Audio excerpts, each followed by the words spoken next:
What's up, everybody?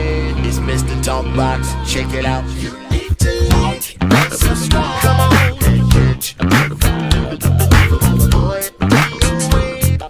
DOA playlist. Let's get the funky. YouTube family and YouTube world, I hope everyone is well and blessed. I mean it, every inch of my heart, my soul. I hope everybody's well and blessed. Listen, today is real special for me. They're all special, but today is even more special. Simply because y'all see this brother right here, this young brother right here. I've known this brother before. He came out the womb. He was not even a seed yet. You know what I'm saying? So when I tell you this is family here with me today, it really is family. It's a brother that I watched grow as a kid, as a teenager, turn into a man. Started music. His career started super late as a guitar player, and then as a producer, watched him just develop and just doing his thing. Family man, beautiful girl, beautiful baby, taking care of his business, and now he's traveling the world. And it's kind of, we gonna talk about it because I think he lightweight got a flashlight on me and just follow me everywhere I go, because we cross so many paths. I mean, paths in his career and mine, and we'll talk about some of it. But right now, man, I want y'all to please give it up for my little brother. Right, this is my heart and soul right here. Give it up for Big Mike Hart. Show your love. What up? I made it to the playlist. Come on, somebody. God is good. D, I'm on the playlist. I made it. Yes, God. Yeah, I'm here. You crazy, man. You crazy, man. How you? Hey, man, little brother, man. Thank you, man. I know you're very busy, man, and I've been trying to get you on here for a while, but the schedules, I know you've been doing your thing, man. But man, how you doing, bro? You good? I'm good, bro. I'm good, man. I'm happy. I'm healthy, and blessed to be working. And I'm just happy, man, that there was some downtime, man, where I could sit down and talk to one of the main reasons why I'm working. Main influences, man. So, today is big, man. Just to sit down and talk to you and tell the whole world why I'm your favorite. I'm gonna say that early.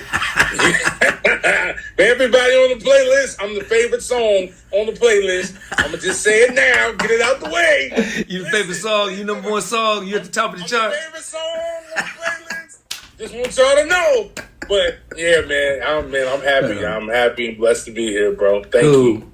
No, thank you, man. I appreciate it, man. I don't take it, even though we talk almost every day. But I don't take your time lightly, man. I know you're busy, man. You got, from traveling and production and everything you're doing, man. So, but we're gonna get into some good stuff, man, because your story is amazing, man, and I think it's gonna inspire. I've watched your whole journey. You know what I mean, right. And watch what you go through. Watch how you handle your faith, how you trust your faith, how you trust God, how you believe, and now to see it all happening, man, it just overwhelms me, man. Makes me feel good. The whole Sacramento family, including your family and the Morris family. Yeah. We're all proud of you, man, what you're doing and the history you've been making and doing your thing. So, man, let's get into this, Mike.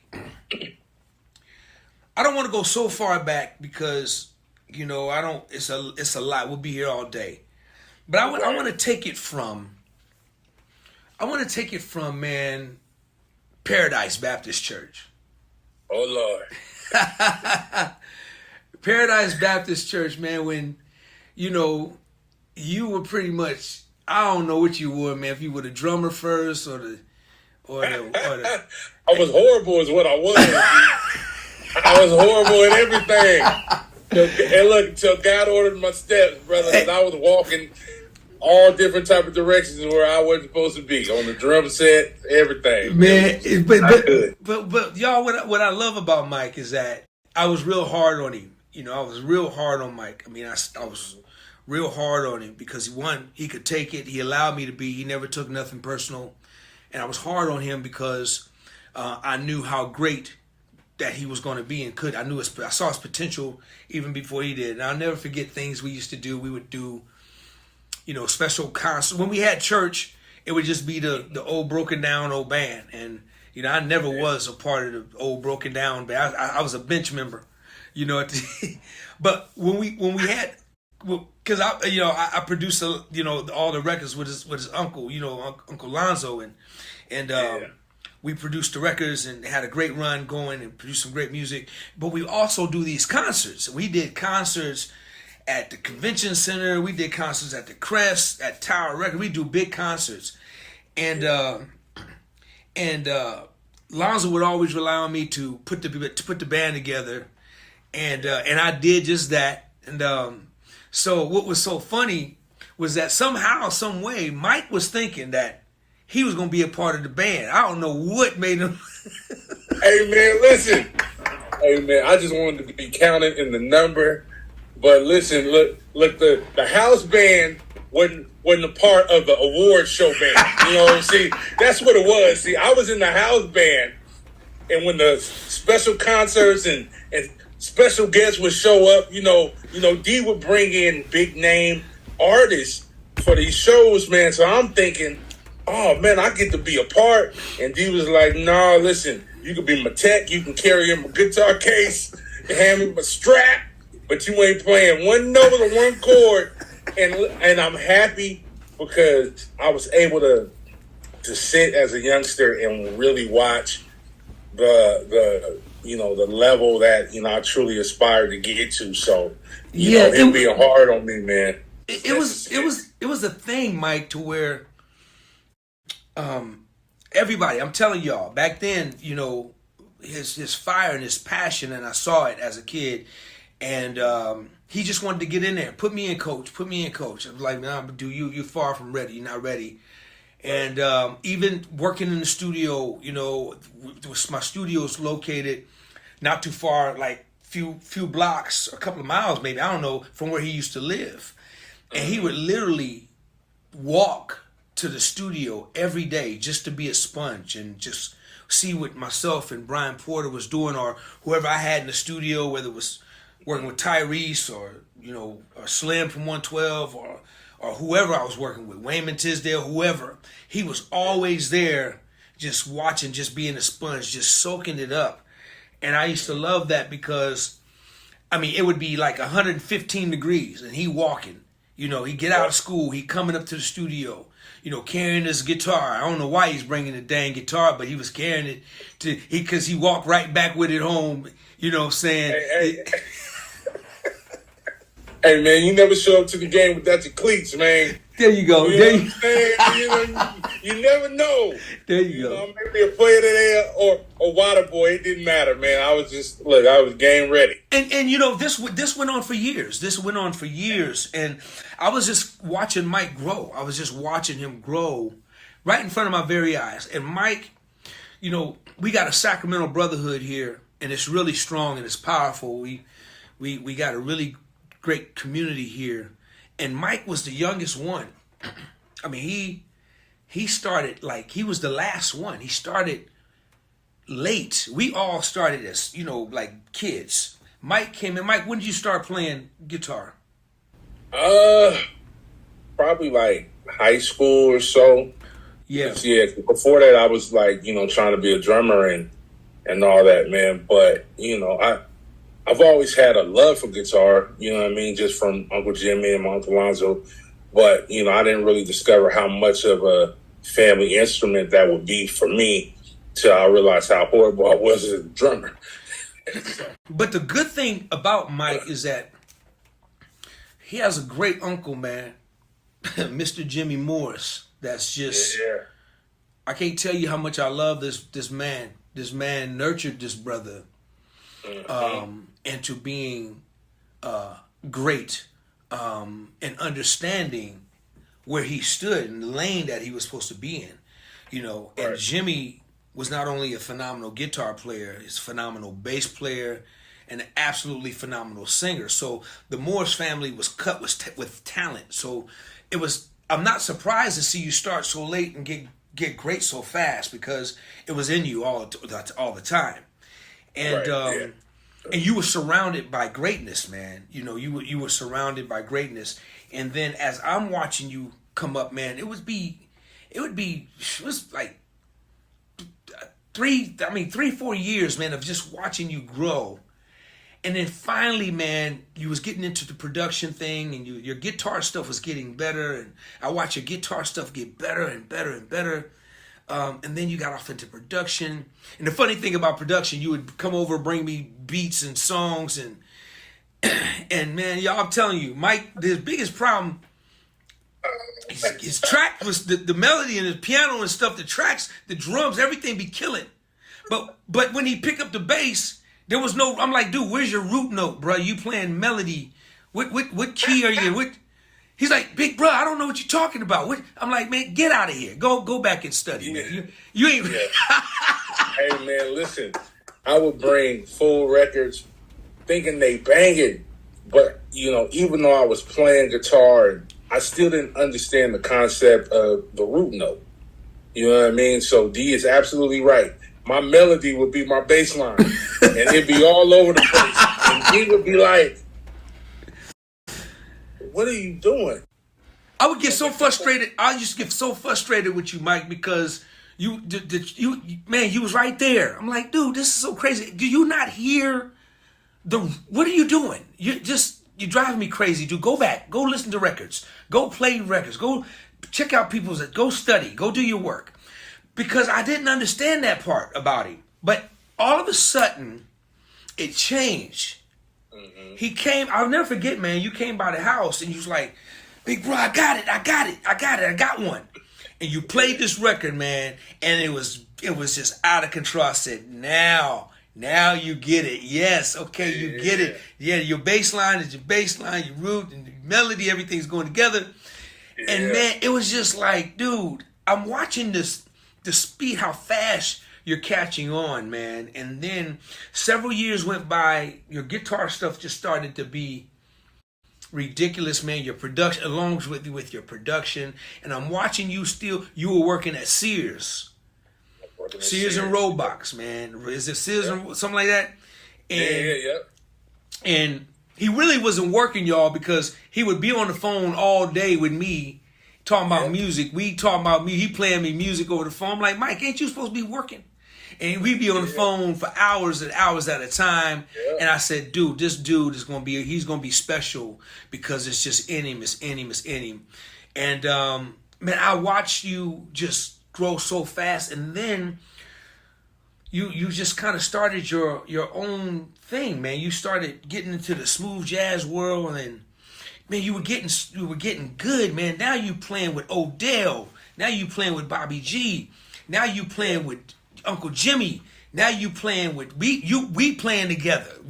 You're doing all this stuff so fast, man. And I'm watching you just surpass, man, just a lot of the others because of your desire, and I loved it, man. So your run is incredible, Mike. I mean, to the time, and I'm gonna give you the floor, man. But I'm just trying to give some backstory on from the time you left Sacramento and made your journey. Finally, when you finally decided, I'll never forget. You called me. We had a long talk, man, and you were at work, and we talked, and you were telling me your vision, man, your dream. You said, "Big bro, I got to get out of here. I got to quit this job. I got to get out of here.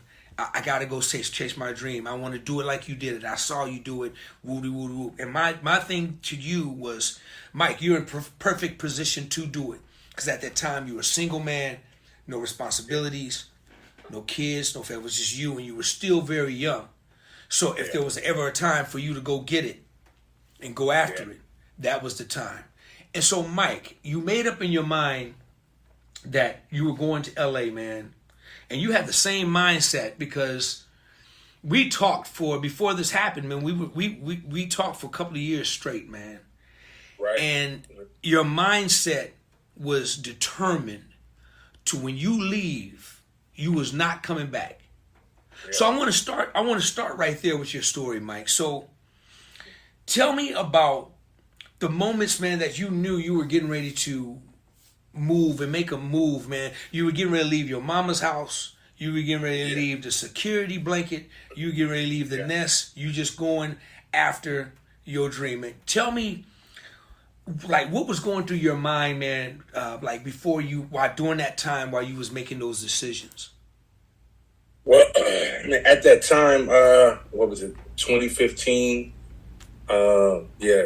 Like mid 2015, man, my whole life had kind of went through a shift. You know, at the time of me thinking about quitting Sears, I ended up getting fired from Sears.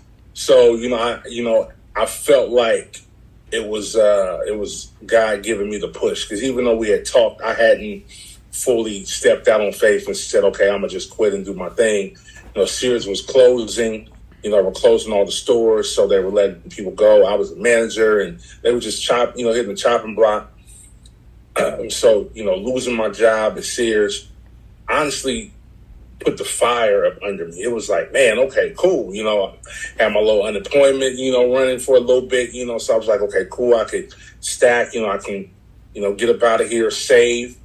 I think at the time I put out like my first record. I tried the smooth jazz thing just to do it, not so much to be an artist, but it was more so to showcase my production, to say, hey, I can do, whatever genre I put my mind to it. I didn't know any smooth jazz artists like that. So I said, well, I'm gonna be the front man and, kind of carry the artist torch, while trying to show off production and writing.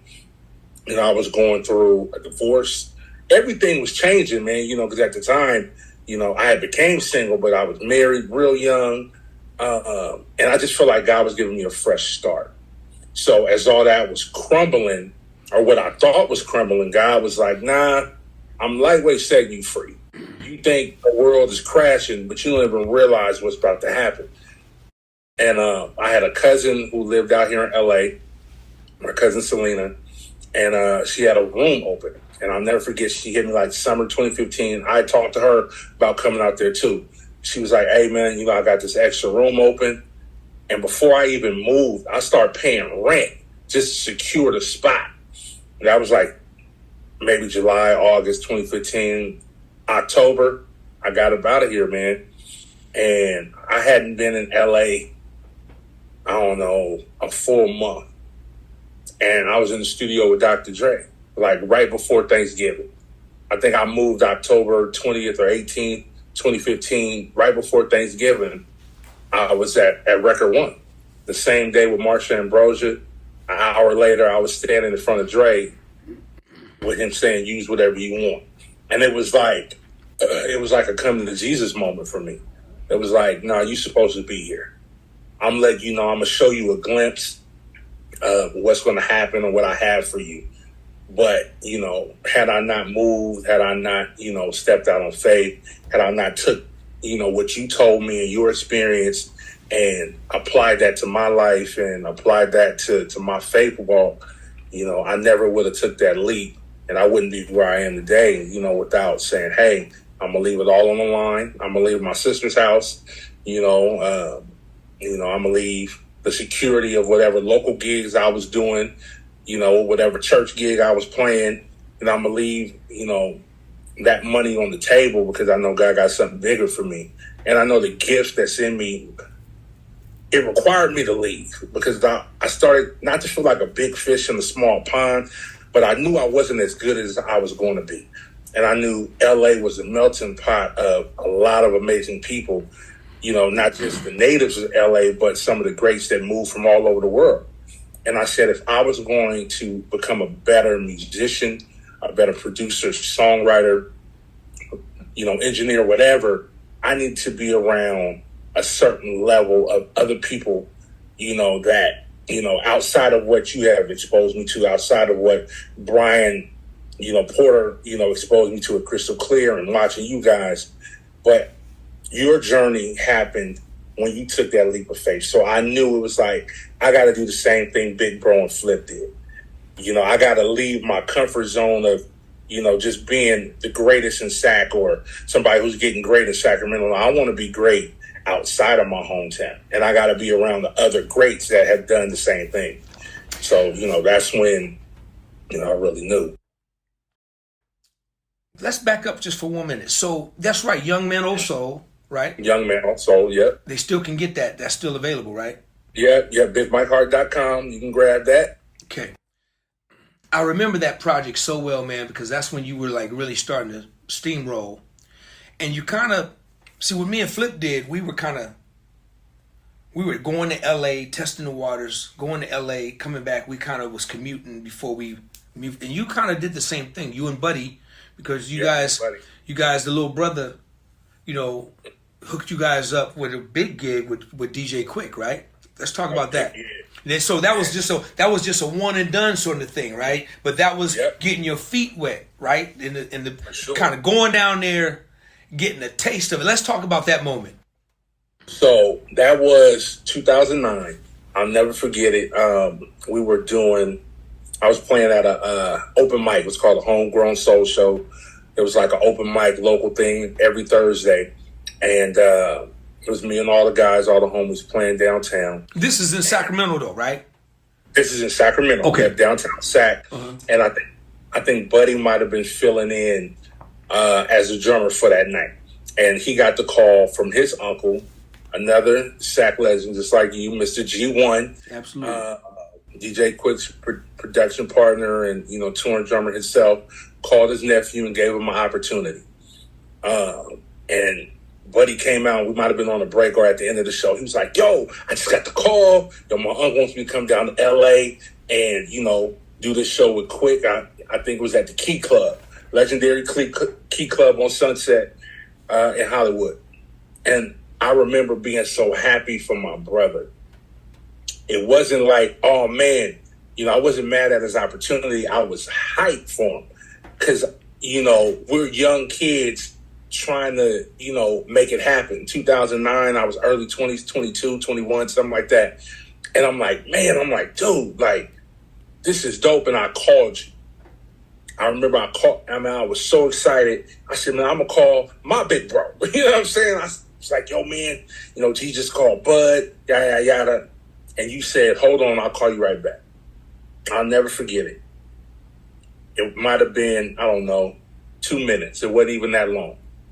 You called me back, and your words to me, I'm going to paraphrase, because I think it was a little harder than what I'm going to say, but you was like, don't mess this up. And I didn't know what you meant. And you just repeated yourself. You said, do not mess this up. And I was like still blind and oblivious to what you were saying. But you made a call to give me the opportunity. You said, these two brothers need to be together. You called G1 and said, yo, give Mike a shot for the guitar spot. And I just remember being like, man, I was nervous. I was scared. I didn't want to disappoint you. I didn't want to mess up the opportunity, to set a good impression. But me and Buddy, man, we packed up. He might have had a Ranchero or Eldorado, whatever car he had. And man, we hit that 5-6 hour drive down I-5, and we got, to the wonderful world of LA, man. And we, most people, when they get opportunities like that, man, it's small stages, man, but we went straight to center staging. For people who don't know, center staging is one of the biggest rehearsal halls where all great performers go. And we're in there rehearsing and, we're in the big room. You got the Dream rehearsing next door. At the time, the Dream was huge. Ricky Minor's, another door down. And I'm just like, what did Big Bro just throw me into? You know what I mean? And at that moment, it was a sink or swim. And I'll never forget what G1 told us. And I say this to this day. He said, this is the NBA, not the CBA. And I hope, it's funny, me and Buddy, we laugh about it all the time, man, but it was like, put your big boy drawers on, lace your shoes, Y'all know the music. Let's go. And I remember coming back to SAC after that experience, after being in a 12-hour rehearsal, playing the same loop over and over, understanding what it was. And then not only that, D, we had, it was like a 90-piece orchestra that Quick had.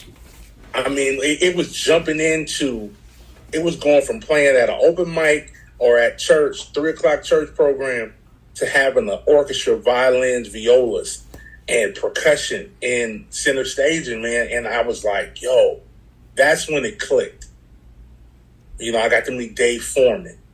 You know what I mean? It was like, dude, you coming into a game with legends, and I'll never, man, I mean, I can't put it in the words how grateful, you know, I am. And speaking from Buddy, you know, how grateful he is for that opportunity, because it changed our mindset of what it took to really do this, what it meant to be perfect, what it meant to really rehearse and, you know, not practice, but rehearse. What it meant to learn parts. It wasn't just saying, hey, you know, I'm going to play whatever I feel. No, here's a part. Even though it's a rap record, it's a part. And for people who don't know, you know, DJ Quick records, you got Rob Bacon. You got mute lines. You know, you got things panned. You got, you know, so you gotta dive into these amazing records, man. And I started to understand what it meant to learn isolated parts in music and putting your piece of the puzzle to paint the picture, man. Like, all of that was just a game changer. You know, it's crazy, man. So, and I'm glad, I want to back up because, you know, in everybody's career, there's a starting point in their career. Yeah. There's, you know, not necessarily, there's a starting point in the beginning as well. You know, when you first pick up the guitar and start playing, and, you know, and you playing at the church, you know, whatever that. But as far as your career, there's always a starting point. I will never ever forget, you know, my starting point. My starting point was by a very dear friend of mine who's going on, and I never forget. So the story you just told, even before you move to your cousins, right?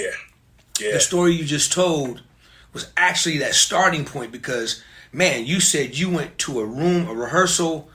It's the NBA, not the CBA. You got all of this stuff, man, and you learned parts. You learned all of this stuff. You got a taste of that medicine. You got a taste of it, because you're still working at Sears. Am I right? Were you still working at Sears? Yep, 2009. Yeah. So you were still working at Sears, and so, man, your starting point, you know, I'm so grateful, man, to G1 to just not only to do what he did for Buddy, man, but to do what he did for you. And, for sure. You know, because that's really, to me, officially where the starting point. That's where you get that taste of that thing, man, and you got to keep going back to it, right? So let's so shout out to G, man. G, I just shout him out. Enter Buddy Bangs. Enter Buddy Bangs, your partner in crime, man. Yes, sir. So let's move on to you're down at your cousin's, man, and you're staying there, and take us through a little bit of that journey, man, of that part. Man, so, you know, I had did a going away concert, you know, to save me some money right before my move. Packed up, went down to LA, threw all my stuff in the U-Haul, got down to Pasadena, set up shop, man. For people who don't know, man, you know, money don't last that long, man. You know, I took that change. You know, I bought some groceries, and, you know, that was October. So, yeah, October, November, December, man. By January, man, that money had tripled down. You know, I was feeling defeated a little bit, you know, because nothing had really happened. I didn't have no car. You know, I didn't have nothing. You know, I brought my clothes, what guitars I had, and a whole lot of faith. But nothing had started to happen. I couldn't really get around the jam sessions and all that kind of stuff, man. So, you know, I have my little setup in my room, my little production setup, and, you know, I would work out ideas, and, you know, but money was getting low, you know, and, you know, I'm a grown man. And so, you know, sometimes pride could set in, and, you know, I didn't call nobody.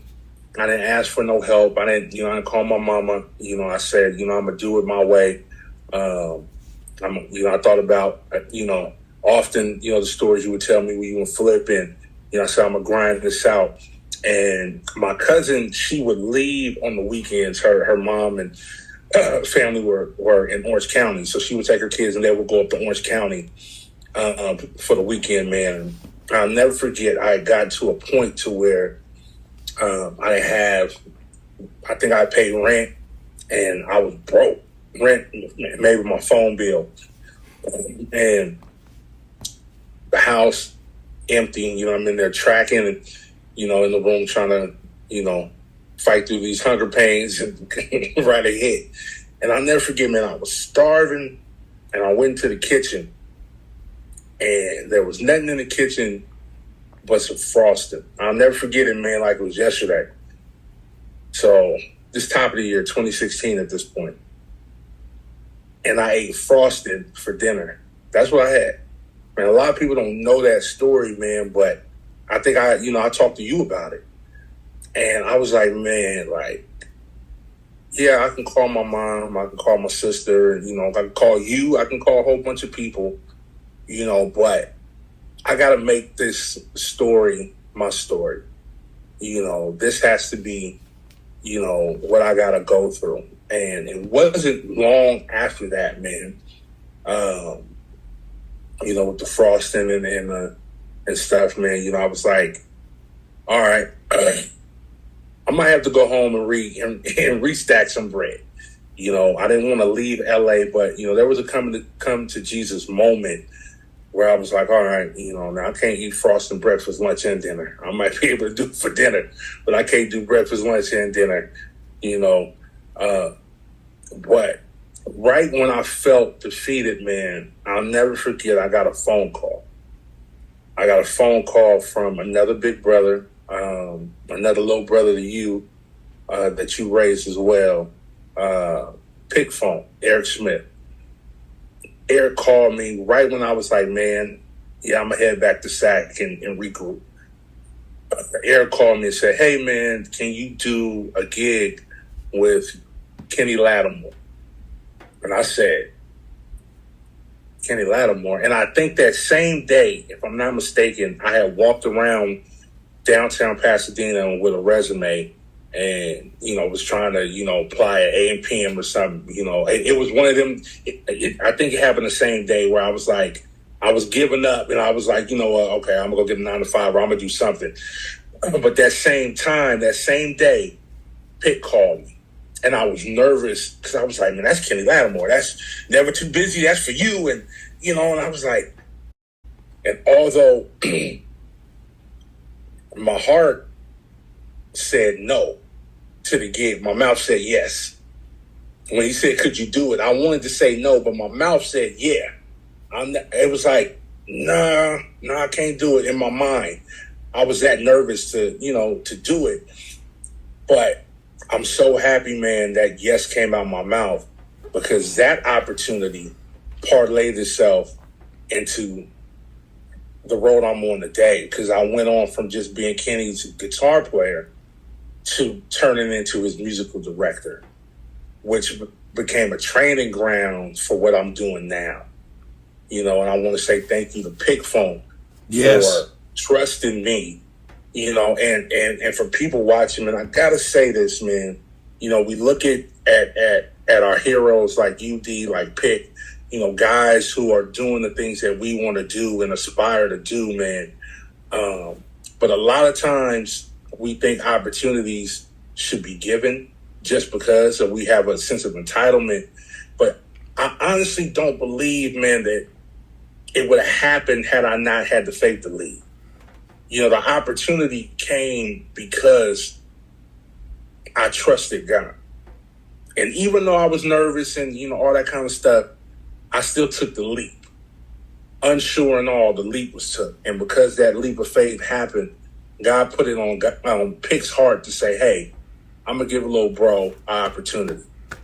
That right there, man. So for people who are wondering if I should or what will happen, just do it because the blessing that's around the corner you'll never see if you don't walk. You'll never see it, man. The sky is a big place, man.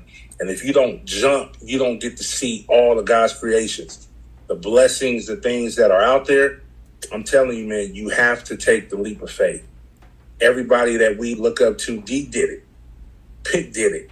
Everybody did it. And when the guys who have done the work see you doing the work, then they can give you the reward because they see you working. It ain't, I'm going to hand this out to somebody who's not working. The work ethic has to be seen. You know, they got to see that you're equipped, you know, and skill sets are developed, you know, but if they see you exercising your gift and doing things as a remembrance for, you know, for them to see, man, I remember when I was hustling or I was trying to get on, they see that in us little bros and those opportunities, man, that come their way to put people on now become your opportunities to do your thing, man. So D, thank you. Thank Pitt, man. Thank G1. You know, thank you, Kenny, for, you know, trusting the kid from Sacramento, you know, with a piece of wood and some strings on it to step in your band, man, and assume a role that, you know, guys like Ricky Minor, guys like Adam Blackstone, you know, guys like Ray Chu hold. You know, that's a development, you know, position, man, that he allowed me, which now I could say, hey, I'm the MD for Joe. You know, hey, I'm playing with Boney James, I'm, doing those type of things, man, that, without those opportunities, man, I wouldn't be equipped to do. So grateful. Mike, listening to you talking, you're absolutely right, man. It starts with the faith, man. It starts with the trust that you have in God, because if you're right, man, if you didn't trust God, if you didn't believe God, it would have never, happened. So, and I understand that part so well, man, because that's what it is. And that's great encouragement, great piece of advice, man, that you delivered to everybody. And that's great. But I want to back up just a little bit, man, because, with the Kenny thing, you doing Kenny thing, MDing, but it also led you to doing, some one-offs with like Guapole and a bunch of other people. I mean, you were doing like Lloyd, you hooked up with a lot of people, right? Right? Yeah. Just doing one-offs and doing big stuff, man. So, which then the Kenny gig allowed you to get the money, get the finances to be able to secure a studio of your own. Is that correct? Is that like around that time? Let's talk a little bit about that, man. Let's talk about this, with the transition from your cousins to your studio. Man, so the way that happened was my cousin was coming home from work one day, and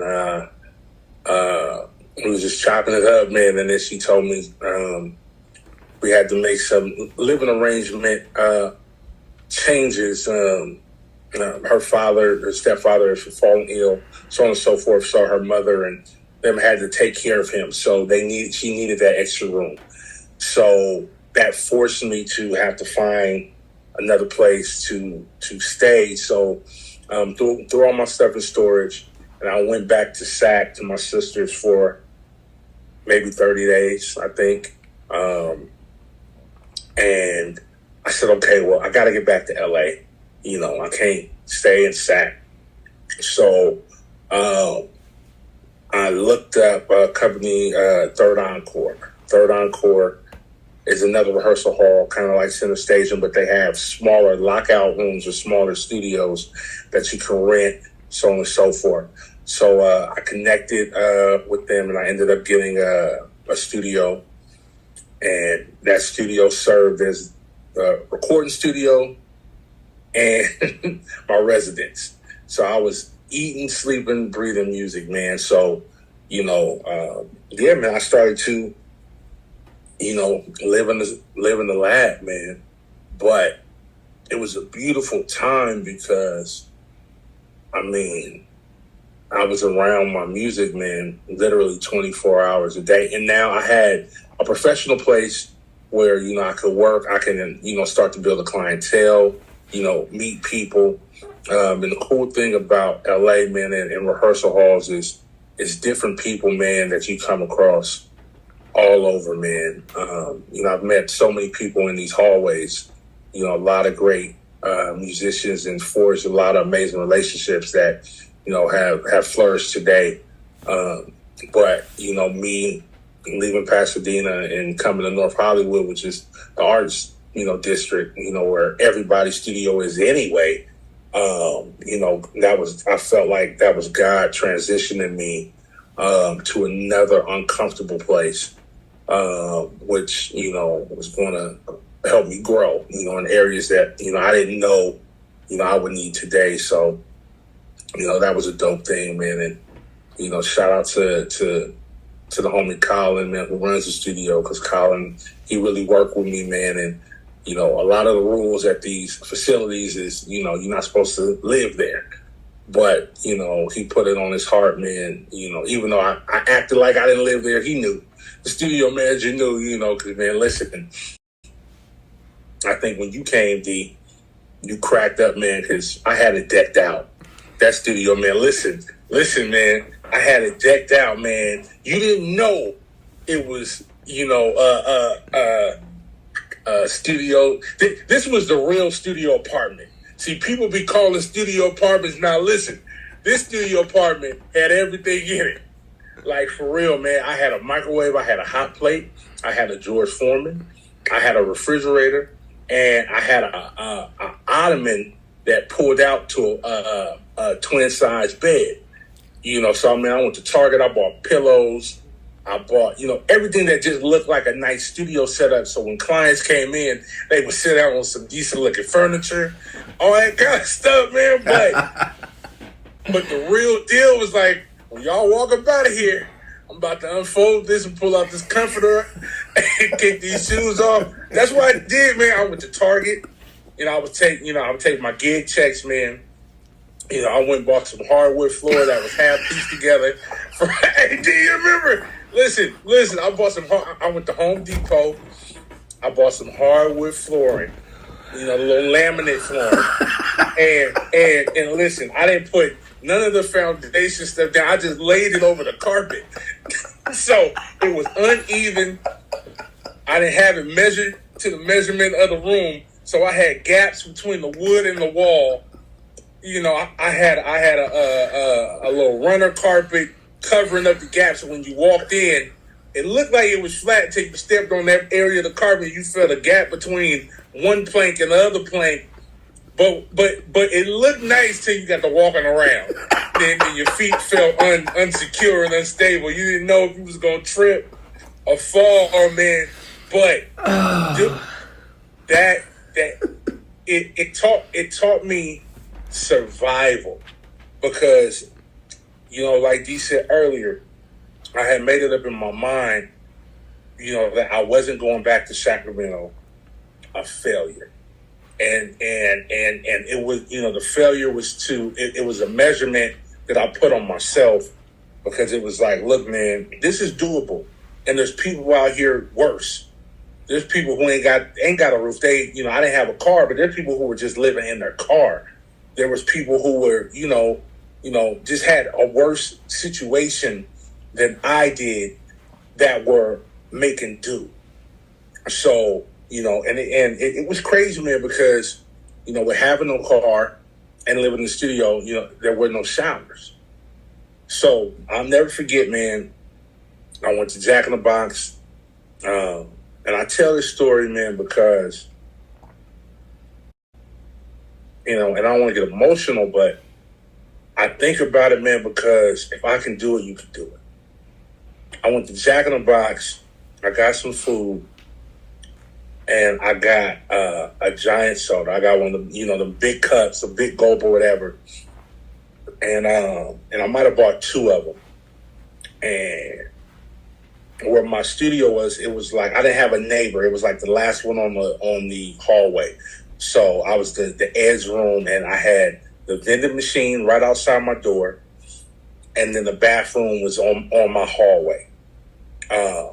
And I would get up really early, before anybody else would get to the studio, or super late, when the majority of people were going on. I would go into the bathroom, and we had two sinks, and there was one sink that got hot. And I would get the hot water, I would get as hot as I can get. I would take that cup or both cups, and I would take it in a room. And when I went to Target, I bought towels, and I would take a shower in my room. That's what I would do. And this wasn't that long ago. It wasn't like, it's only 2023. I moved to LA in 2015. So by the time I got to my own studio, it was like 2017. So we're not talking, a decade ago. We're talking, 5 years ago, where I would shower in a cup, because I didn't have enough money to pay studio rent and Uber to the gym back and forth. There were times where I would, if I had enough, but with my gig check, it was like, okay, cool. You got Uber to the airport. You got to do all these things. So I had to allocate my money accordingly to survive, 30 days. You know what I mean? So that's what I was doing, man. I would shower in a Jack in the Box cup. And so over time, you try not to spill water and all that kind of stuff. That little Target runner started to get a little mildew because that water. So you have to figure out the situation, man. But I thank God because the will to survive superseded the situation, because I was still blessed. I still had a nice studio, as nice as it could be for what I had. I had a vending machine, so it wasn't like I was going hungry. There was a liquor store right up the block at the light from the studio. And I would go over there and I would buy some ravioli, some Chef Boyardee, some chips, something to drink. There was a restaurant called the Hungry Fox right there on the corner, right across the street at the light, and then across the street was a liquor store. If I had enough, I would go to the Hungry Fox right there. I would go so often that they knew me. That one of the waitresses, she started calling me her son. Hey, son. She was an older Asian lady, and she knew me. And they would, give me a little extra here and there because I came so often. You know what I mean? They would see me if it was a good payday. They would see me, maybe breakfast and dinner. You know what I mean? And then, they had the taco stands all over down the street. For, $3, you can get, 3 little street tacos and some rice. That's what I would eat. Or I would walk the Ralphs 2, 3 blocks up. And, I'll go get me, a rotisserie chicken, or, some little hot dogs. And I would throw that on my little George Foreman grill that my mama gave me. And then I got a hot plate, or I would go to the 99-cent store. You know what I mean? And I would just buy, some canned goods and stuff, non-perishable stuff, that I could have, where if I was hungry in the middle of the night, I could just pop it open. I would get paper plates from the Dollar Tree, and plastic cups and those kind of things, man. I would throw it in my little mini fridge. And that's how I would survive. I got a little video footage that I would just film myself, and I would send pictures to my mama. She like, man, you eating good, I would get the steamed bags of steamed vegetables, or the Uncle Ben 90-minute rice that you just throw in there, 90-second rice, and that's how I was eating and living, man. But I was happy, D, because, I was surviving. There was a laundromat 1 block up, and I would go up there, I would take my quarters, get my change, I would go wash my clothes. That's what I was doing. While I was on the road with Kenny Blackmore, my hustle didn't stop, and even though you had a gig, the grind, I had to keep my grind in the overtime. You know what I mean? But it was a blessing, man. None of it was, I wasn't down on my luck or sad.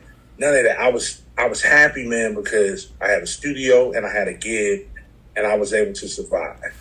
You know what I mean? Man, you're blowing me away. We talk almost every day, and brother, you sharing stuff that I didn't even know.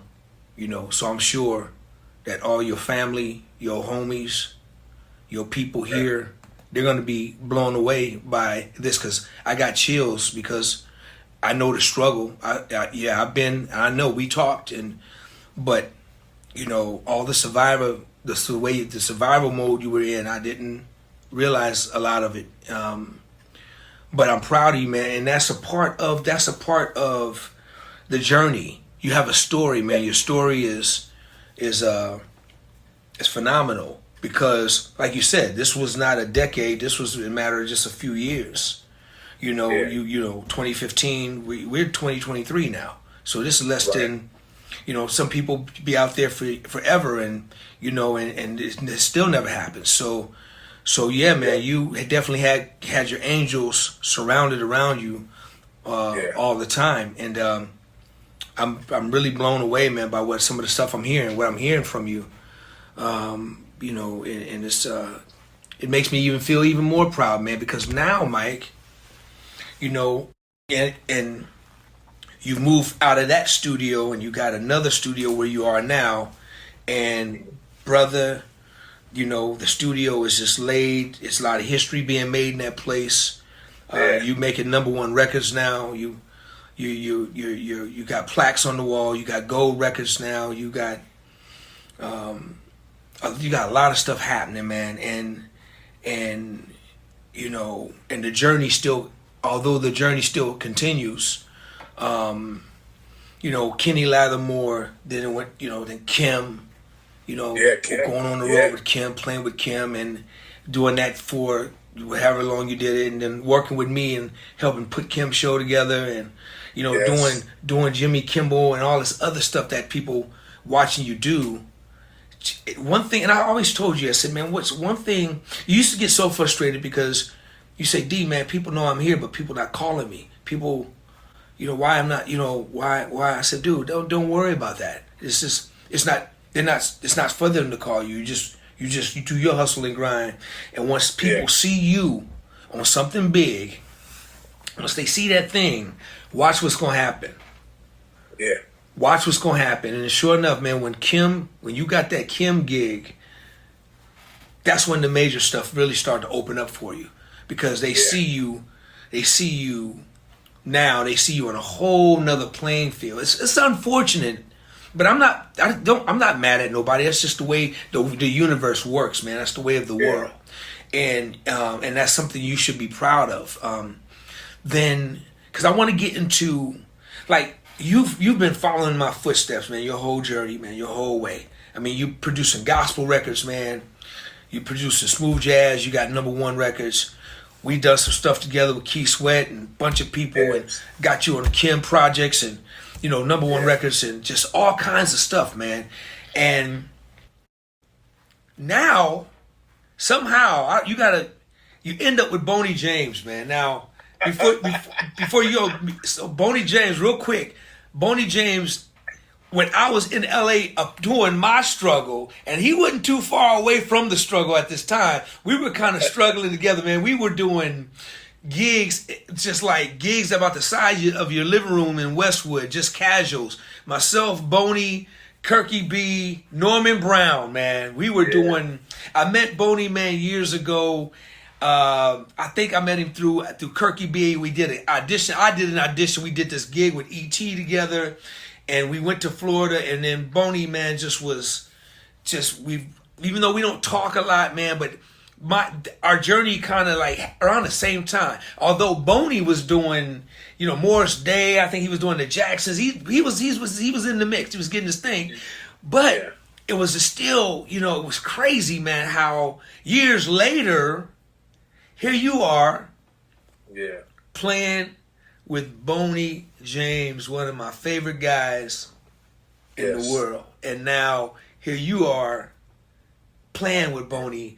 Rocking these stages, man, dude. I had a chance to see y'all play, and I was just, man, overwhelmed with joy, man. Just overjoyed, just thankful, man. Just watching you on the stage, and now I turn on everywhere I look, man. You're all over the place, And Boney, man, got so much respect for you. To whenever somebody give you the keys to their stage, Doc, you special. You special. When somebody say, "Hey, take the keys, man. I'm gonna go swim back. I'm gonna skate for a little bit and chill. Here's the keys to the stage. Drive it." And dude, the shine that and respect that he had. They're really his whole band, man. You guys got a phenomenal band, man. Smitty, you just the band is just ridiculous, man. And then you're also playing with another local homeboy. Both of you guys are playing on the same gig. Yeah, man. That's crazy. Man. So tell me about what it feels like to be me. No. Hey, listen. Hey, what y'all don't know is off camera, man. Me and D, man, I call D every day, or D will call me every day. We get on the phone, but we talk about this because it's such a parallel thing, man. I'm literally like going down the same path as D. It's not even a game, man. And it's so funny because, I mean, as a kid, literally, 10, 11, 12 years old, watching D and, saying, I want to do this and I want to do that, to, it happening. And then I'm calling D like, hey, guess who I'm with? And it's somebody D don't work with or grew up with and, started his career with. And he's like, dude, what you doing with him? And I'm like, D, hey, guess who I'm with here? And it's every city I go to. That's what's crazy. And listen, don't think I don't pull the card. I pull the card. Oh, nice to meet you. You Big Mike Hart? Yeah, man. No. I'm not Big Mike Hart. I'm DOA little brother. Oh, you DOA little brother? Yeah, man. Don't call me Big Mike. Call me MOA. I'm MOA. Not. You're the fool. You crazy. Hey, D, that's my new name. I'm changing it. No, you're not, fool. No, you're not. But it's funny. It's funny because, and I want to get back to Boney, but it's funny, man, because Mike will be somewhere. He'll be like NAM or something. He'll be at NAM. I never remember the first time Mike went to NAM. He was like a kid at Christmas, and he run into some of his heroes, some of his idols, and people he's always admired, and these big musicians, and he'd go up and talk to them, and they wouldn't give him no time of day, right, Mike? None. No time of day, but Mike. And you owe me, man. You owe me to put my check in the mail, man. Seriously, put my check in the mail. Hey, it's on the way. It's on the way. So, and Mike was being a little bit inside his feelings. Did he throw the card out there? Yo, man, hey, man, I'm DOA's little brother. Oh, man, you DOA, respect. Oh, you, man, he would call me, and I would be cracking up every time. And he still does this. He's been doing it for years, y'all. He ain't stopped. I ain't stopping. Hey, look, if it ain't broke, don't fix it. It was working. Man, you crazy. Who can pull a card? Can't none of y'all else use it. Man, it's so funny, man. But let's go back to Boney because, man, I want to just spend a couple of minutes, man, just talking about the feeling of that big stage, man, and that gig. Boney's at the top of the food chain when it comes down to, that genre of music, man, and you're right there. Every night with him, and then and sharing that big stage with incredible band, man, incredible. What's that feeling like for you right now? Dude, hearing your story, man, your story is phenomenal, and I'm learning something about your story. The shower thing just jacked me up, bro. So how does that make you feel, man, where you are now and doing what you're doing, and your career is still young? But such an opportunity, man. Man, it's a testament that one, I wasn't crazy to believe. It's a testament that God can do anything with anybody, because I'm just a black boy from Sacramento, California, who grew up watching you and my uncles playing quartet music, man, calling it the Holy Ghost. That's what I called the guitar as a kid. I called it the Holy Ghost. Who fell in love, man, with music, and to be able to share the stage with, four guys, man, that are just so amazing in their gift. I think for me, man, it's a reassurance that we all have a purpose, and no gift is too small, and there's a place for you somewhere in this thing, man. And there's a quote, man, that I always say, man, that music is the intangible that touches all. And when I, was afforded the opportunity, man, to grace the stage with Boney, and we carved out the section in the show where he gives me the keys to a stage, man, and I have this moment when I see people react to my solo. It confirms that statement that music is intangible, it touches all, man, because I close my eyes and I let the guitar do the talking, man, and the people respond.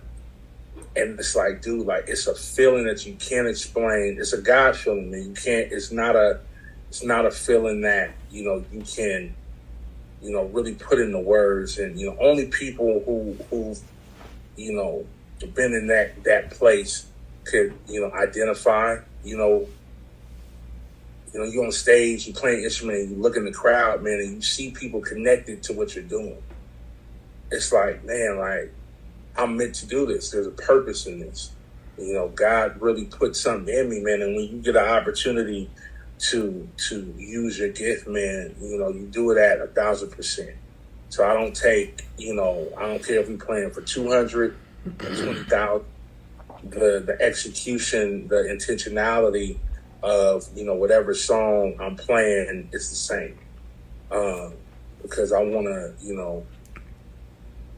to use my gift responsibly and do it to the best of my ability, man. And I just, I'm overjoyed, man, because, not only, are you getting to do what you love to do for a living, but you get to do it at a high level and a level of excellence that holds you accountable and makes you better because you're playing with other guys that, are just as responsible with their gift. And the music is great.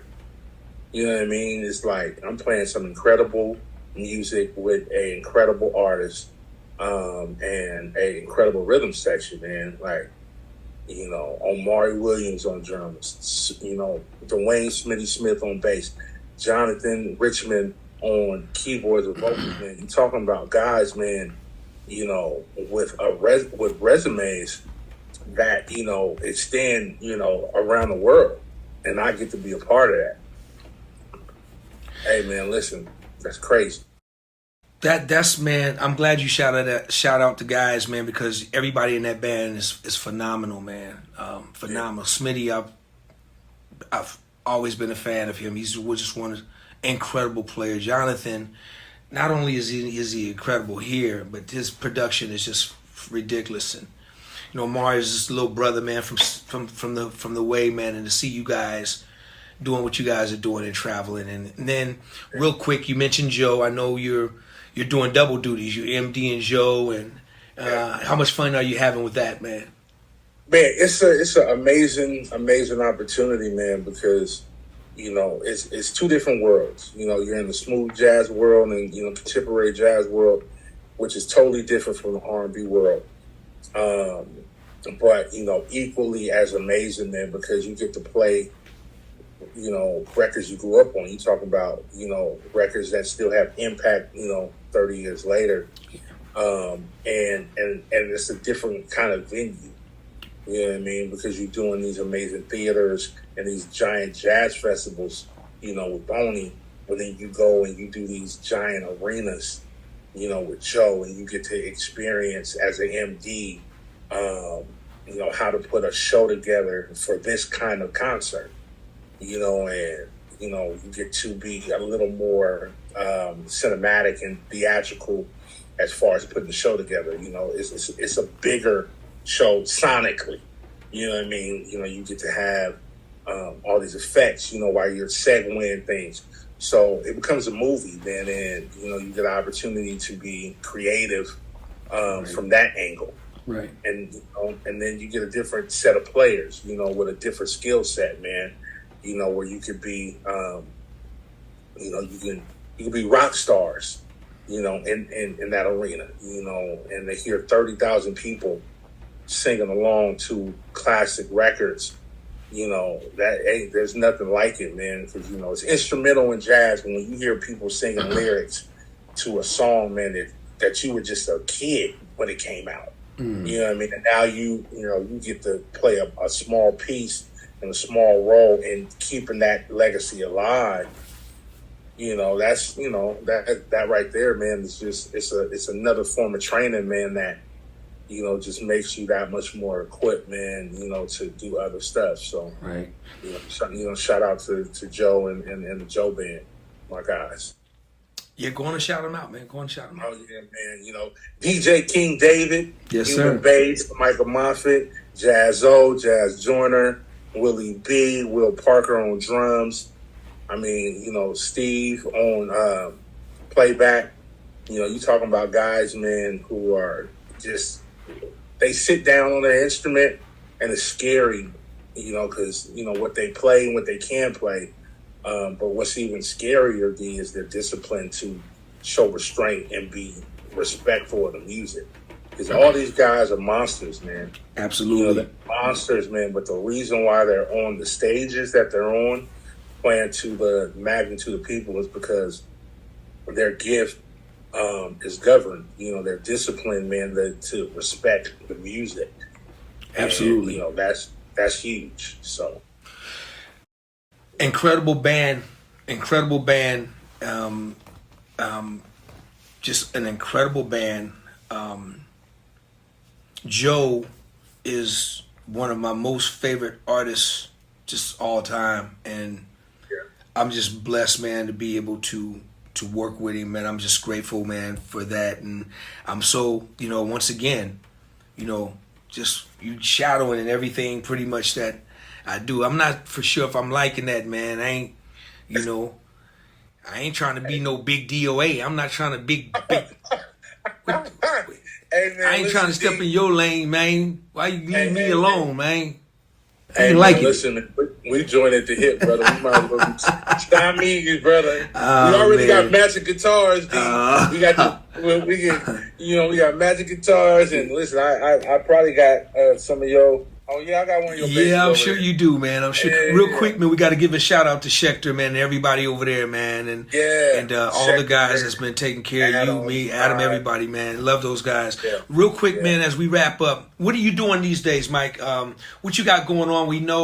I know you got a phenomenal project that's getting ready to come out. Your single that's Yes. going to be dropping here real soon, and you can share who's your featured artist on that, and just tell a little bit what you doing, man.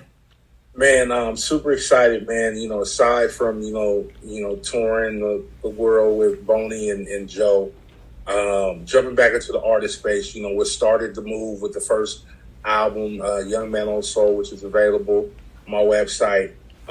Some of those records, man, that I started when I first moved to LA, have matured, man, and I'm putting out a new record. 2024.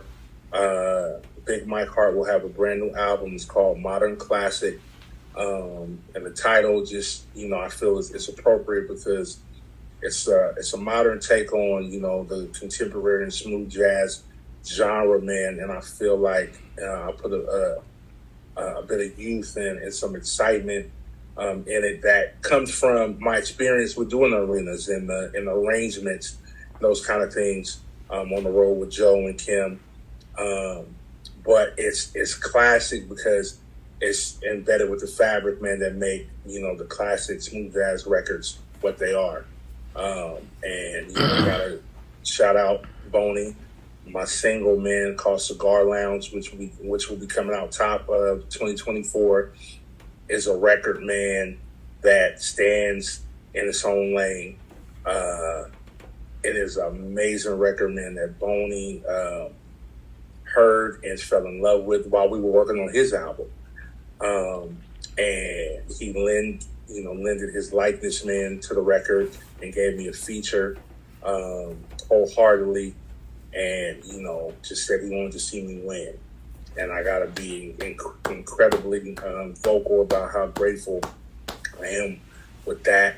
And not just him, for people who get this record, it's filled with legends and legends in the making, because not only is Boney as your favorite smooth jazz saxophonist featured on it, but the host of this show, a DOA playlist, is playing bass on this record and wearing it out. You know, I played bass and I said, "Big bro, you got to play bass." And he said, "No, you sound good." I said, "But it ain't you. And I need you. I need your DNA on this record. I'm just a demo. Please take it." And what he did with it, you guys, is a lesson to all you bass players to play at the bottom of the neck and play that foundation, because you're killing it. And then we got to shout out another legend, Mr. Greg Curtis. Oh my God. You know, Greg Curtis is another big brother that assumed the physical role in LA that D had when I was in SAC. He took me under his wing, and I'm sure he'll be on here at some point as well, and you guys will learn more about him. But incredible producer and just second to none keyboardist, pianist, producer, organist, and he came in and added some keyboard color and flavor and vibe on the bridge that is just going to make you, as soon as you get to it, make your neck turn like this, because you're going to want to know how he heard what he heard when he played it. And then it features, man, my little brother and drum legend in the making, Brandon Harris, who came in and played drums on the record and killed it. It's amazing. And then some other horn arrangement and trumpet work from another incredible guy, Mr. Marcus Paul, who is a part of the Aftermath family and did everything on Kendrick Lamar's, from Kendrick Lamar to, you know, whoever is over there. You've heard him on countless Grammy stuff. So this record is crazy. But the album itself, man, it's full of people. You know, I don't want to give away too much, but just know you got Boney on there and a host of other people that you'll love. So it's an incredible record. And yeah, Greg Curtis, man, my man, brother, I love you, man. I can't wait to have you on here so we can chop it up. One of the greatest producers of our time, and just phenomenal, man. But yeah, and real quick, Mike, we're gonna wrap it up. But you've produced a lot of smooth jazz artists. Just give me a few of them, just real quick. Sure, man. Dude, had a number one with Mr. Phil Denny, album called Urban Troubadour. I want to say 2 to 3 weeks at the top of the smooth jazz charts on Billboard. That was great. We got a Billboard #1 album with Boney, this last album that just was put out. And we're at, I don't know where we are at the charts. I'm sure it'll be #1, but the single that me and my production partner, Buddy Bangs, produced is killing. It's called Memphis. Amazing. And then we had a #4 album together with Mike Phillips. Yeah. And then you also did Julian Vaughn, right? Yeah, Julian Vaughn. Oh, Julian Vaughn, that's right. I'm sorry, I'm forgetting. Julian Vaughn, countless #1s that I didn't produce, but I played on, and Lynn Roundtree. Lynn Roundtree as well. Yeah, out of Detroit. Shout out to Julian, man. That's another bad boy. Shout out to Lynn, another bad boy. Man, I'm proud of you, man. You producing records. You producing hip hop records, and we haven't even talked about the ludicrous stuff that you got going with him. And there's so much, man. It's a lot. I'm proud of you. We're gonna wrap this up, but before we go, Big Mike, run this question by. I gotta ask you last final question, bro. I'll run this through everybody, so I hope you're ready for this one. All right, here we go. You got Mount Rushmore. I'm not gonna do drummers. I'm not gonna do producers, and I dang sure ain't gonna do bass players, dude. I'm not gonna even give you that one. We gonna do guitar players. Give me your 4 top guitar players that you gonna put on Mount Rushmore, bro. Ooh, just 4. Just 4. All right. All right. #1, BB King. Gotta go with BB. BB and Lucille. Man. Phrasing, tone, simplicity, influence, man. I mean, BB's the godfather, I think, to everybody. And yeah, he's number one. Number two, Benson, man. You gotta go George. You know, look, George is probably the coldest then and now. You know, more information, man. He probably forgot more than we'll ever know. So Benson, plus I got a chance to hang out with him, spend some time. So that's been cool. Number three, I got to do a personal person, somebody who I think the whole world should know if they don't, is Mr. Rob Bacon. Rob Bacon is just an amazing person. West Coast sound, G-Funk. I think Rob is from Detroit or somewhere back there. But either way, his influence, man, is from Quick to, you know, just a bunch of records. He helped shape G-Funk. And when it comes to mutant guitar and all that kind of stuff and parts, I don't think nobody does it better, man. So, you know, I go with Bacon. And number four, last but definitely not least, the most influential to everybody. D, I think you're smiling on this one. Prince. Listen, Prince is really the king. Let's talk about it. His name is Prince, but he's the king, undisputably. Man, it don't get no funkier. You don't get, man, that Minneapolis hump has been put on many a groove from me to you to any and everybody, man. I think any guitar player with sense in their right mind would have to have Prince. I mean, you just don't get no better. Guitar player and artist. So, man, you answered the questions, a tough question, very nicely there, dude. I mean, because this is a tough question that's almost impossible to answer. But I see why you play the way you play, just through your top four. And you're right, man. I gotta say what's up and give a shout out to Mr. Rob Bacon, man. That brother is incredible. He's an incredible guitar player, man. That he helped create a sound on the West Coast, man. That's going to live forever, and he's one of the funkiest, greasiest dudes. You know, between him, Tommy O, Bobby G. I mean, it don't get no greasier when it comes down to the grease. Than them three for me. That's just me, man. But dude, I appreciate you hanging out with your big brother, man. For real. But real quick before we go, let everybody know how they can get in contact with you, brother. Man, www.bigmikehart.com. All of my social media contacts are on my website, but on Instagram it's BigMike2987.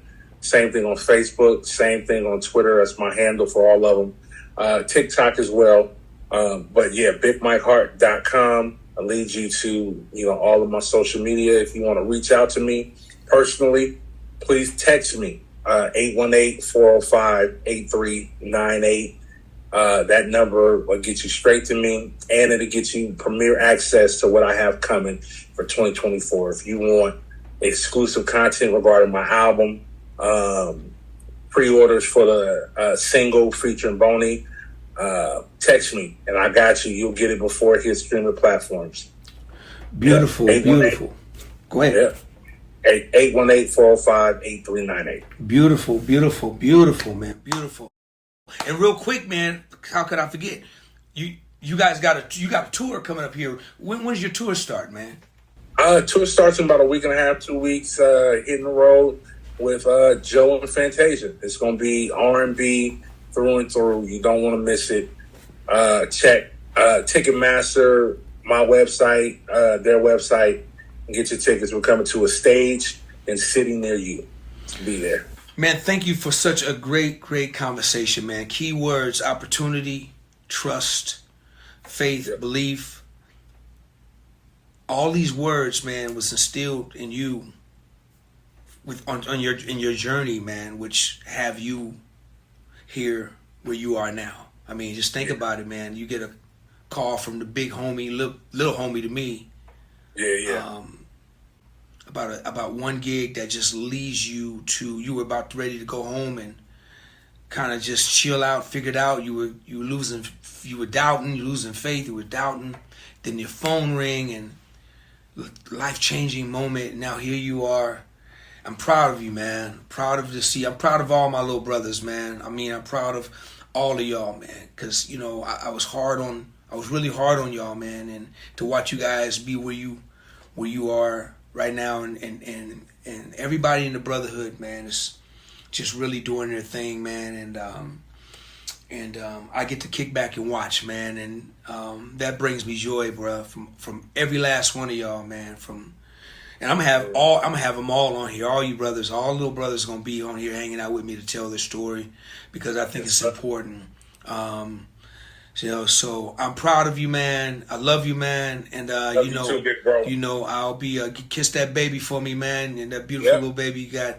And we'll be in touch. I'll probably be talking to you sometime today, like we always do. Yeah. All right. Yeah. Everybody, give it up for the one and the only, my little brother, Big Mike Hart. Give it up, y'all.